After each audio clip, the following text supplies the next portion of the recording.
আসসালামু আলাইকুম রহমতুল্লাহ। দাজ্জাল কে?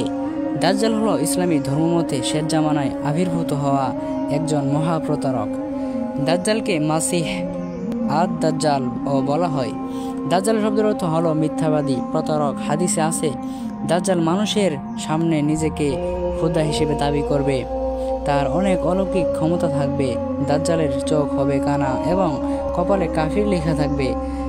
দাজ্জালকে চেনার কিছু উপায়: 1 নাম্বার, দাজ্জাল নিজেকে খোদা দাবি করবে। 2 নাম্বার, তার একটি চোখ কানা থাকবে। 3 নাম্বার, তার কপালে কাফির লেখা থাকবে। 4 নাম্বার, সে অনেক অলৌকিক কাজ করতে পারবে। দাজ্জালের ফিতনা থেকে বাঁচার জন্য বেশি বেশি দোয়া ও ইস্তেগফার করা উচিত। এছাড়াও সূরা আল কাহাফ নিয়মিত তেলাওয়াত করলে দাজ্জালের ফিতনা থেকে বাঁচা যায়। দাজ্জাল কখন আসবে তা আল্লাহ ভালো জানেন, তবে কিয়ামতের আগে দাজ্জালের আগমন ঘটবে, এটা নিশ্চিত। আসসালামু আলাইকুম।